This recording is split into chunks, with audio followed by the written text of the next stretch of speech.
Imágenes, memoria e historia. Un día como ayer se celebró el Día del Fotógrafo en América Latina, una fecha que recuerda el inicio de la fotografía en la región. Vale aclarar que el 19 de agosto se celebra a nivel mundial.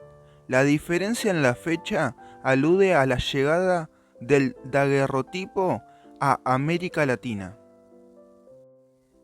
El 21 de septiembre de 1840, el pintor francés Francois Millet realizó el primer daguerrotipo en América Latina, más precisamente en la ciudad de Lima, Perú.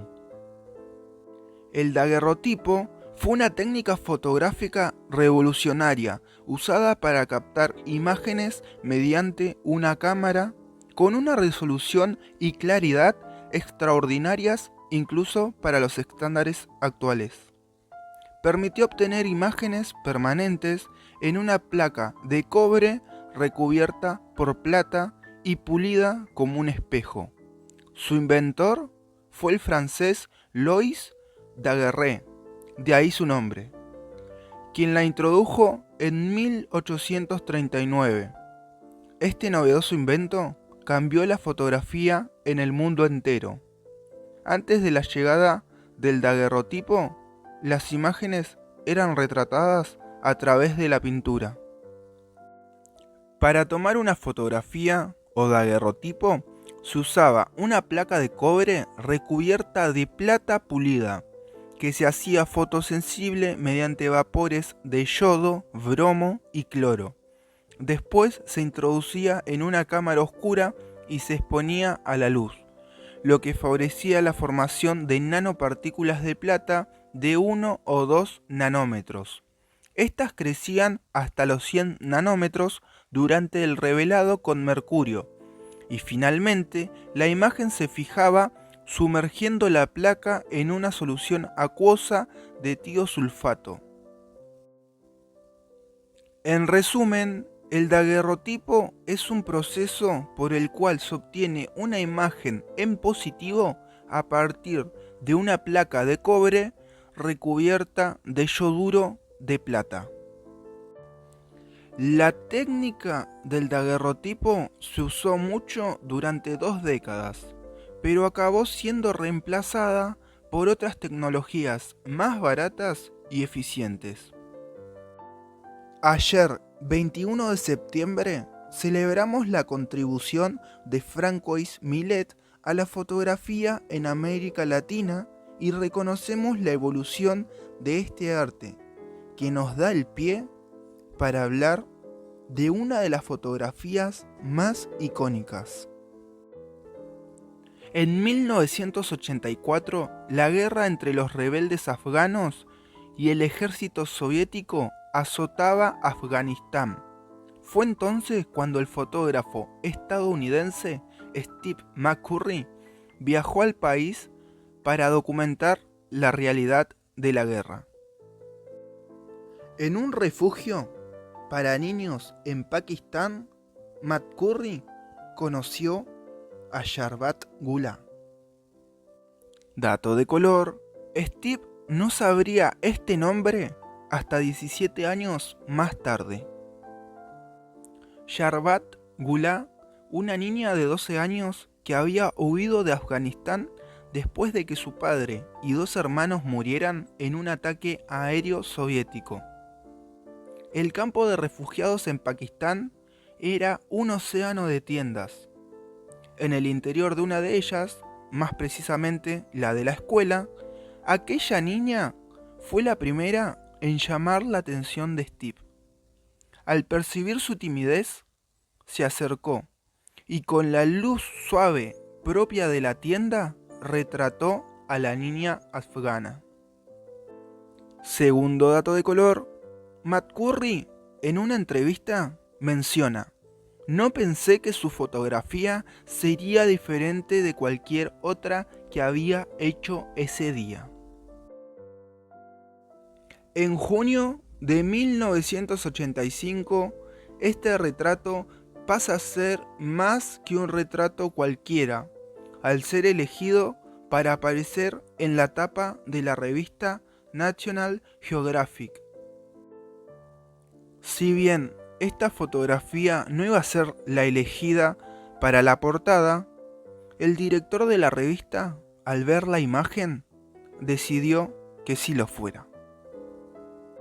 Gracias a esta imagen, Sharbat Gula se convirtió en un símbolo de la resistencia y la resiliencia de los afganos, pero McCurry siempre se preguntó qué había pasado con ella. National Geographic financió la investigación para conocer el paradero de la niña. ¿Cuándo decidiste buscar a esta chica otra vez o a esta mujer? ¿Cuántos años pasaron en medio hasta que decidiste, me gustaría volver a encontrar a esta mujer, entonces, de nuevo? Bueno, fueron 17 años. ¿Y por qué? Porque tienes muchísimas fotografías. ¿Por qué decidiste buscarla, a ella? Fue después del 11 de septiembre, cuando empezamos a entender lo que estaba ocurriendo. Ahí volvimos la vista atrás y comprendimos un poco también lo que había ocurrido en Afganistán. Y la atención del mundo estaba muy centrada en aquel momento en Afganistán. Y la gente empezó a preguntar quién es esta chica.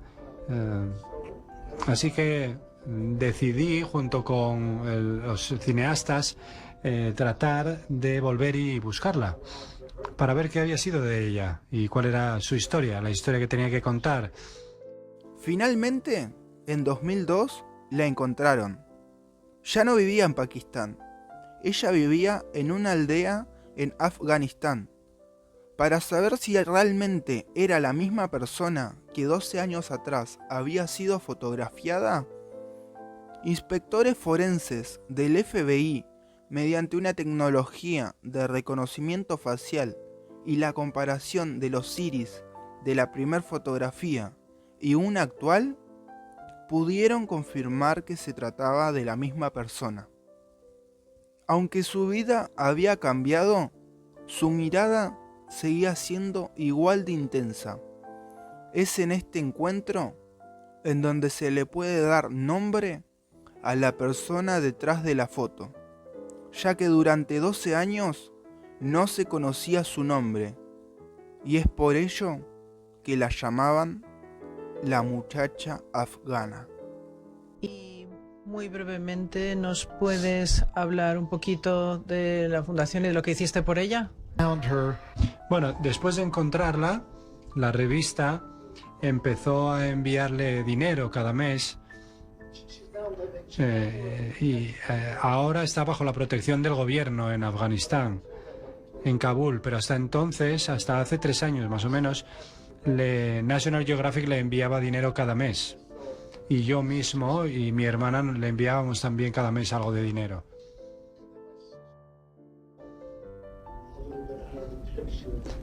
Ahora se ha quedado un poco fuera de la imagen para nosotros, porque hay otras fuerzas que han entrado en juego y ella está bajo su protección. Y como nosotros no estamos ahí, la cosa se ha complicado. Las cosas nunca son fáciles en Afganistán.